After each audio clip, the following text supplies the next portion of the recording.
99.5 WKDQ, today's best country. I'm Eric Cornish, and as we count down to the Sandy Lee Watkins Songwriters Festival, which comes to Henderson again this year, July 29th through August the 1st, we're spotlighting a bunch of the songwriters that are going to be here, and we've got a first-timer, but a great songwriter from Nashville, Jim McBride, on the line. Hello, Jim. How are you? Hey, Eric. How you doing? Wonderful. And Jim, I tell you what, this is my favorite event every single year that comes to Henderson when it comes to great music and finding out where it all started. And I know this is your first year, so I think you'll be impressed with the festival as a whole. But I'm looking forward to see what you bring to it. I'm really excited to be there.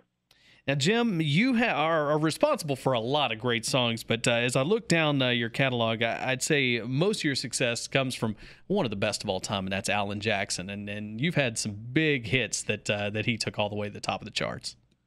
Yeah, I've had 2 or 3 hits when I met Alan, and quite a few album cuts. But when we got together, something magic happened. And so we wrote together a good bit there the first 3 or 4 or 5 years, and it changed my life, and I think it helped change his a little bit too, Yeah, I think so. When you're talking number one hits and songs of the year, songs like Chattahoochee, songs like Chasing That Neon Rainbow, I mean, that's some classic Alan Jackson stuff, and it's nice to know where those songs came from. So when you come to a festival like this, what is your goal and how do you approach these shows?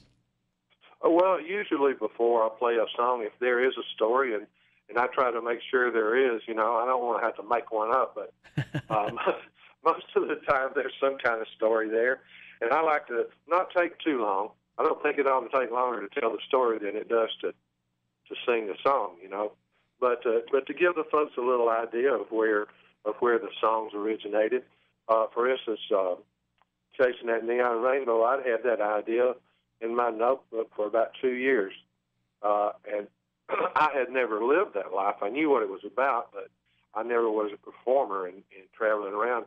But Alan and I got together, and he was telling me what it was like trying to get a record deal and all that. And I said, I think I've got the perfect idea. So I pulled it out, and that's the first song we wrote together.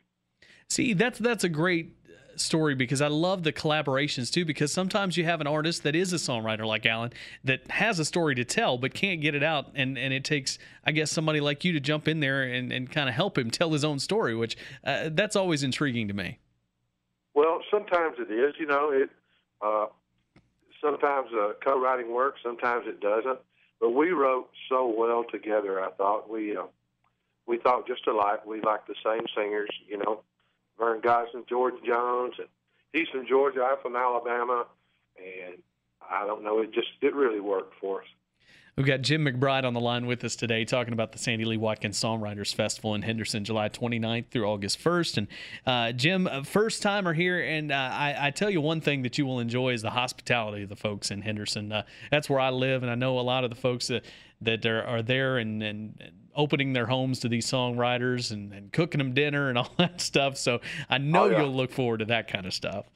Well, I've heard some great stories from people that have been there before, so I'm looking forward to it. Well, my wife and I are.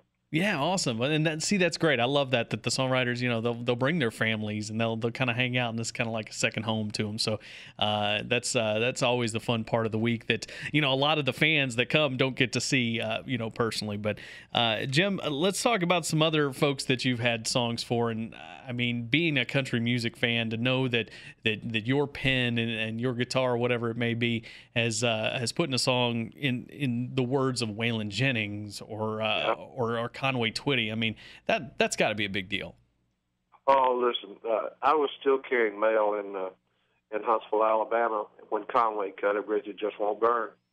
This was back in 1980, and I remember exactly where I was on the mail route, Eric, when I heard it on the radio for the first time. And I still had a good bit of mail to distribute, and I really don't know if I took it where it was supposed to go or not. I was so torn up about it. And you never get tired of that, to hear one of your musical heroes doing your song, Johnny Cash, Waylon Jennings, and people like that. It never gets old. It's always a thrill.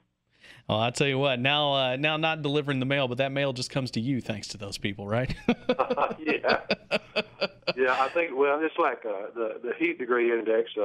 I'm down in Alabama, and the heat degree index is like 105, so I'm grateful not to be carrying mail. Well, that is great. Well, Jim McBride, again, great to talk to you. Can't wait to see you as part of the Sandy Lee Watkins Songwriters Festival, of course, that's going on in Henderson, and that happens July the 29th through August the 1st. I think you're going to enjoy it, and I know everybody's going to enjoy you and your storytelling as well, so look forward to seeing you, buddy. I will try to make you proud, okay? All right. Jim McBride here with us on WKDQ.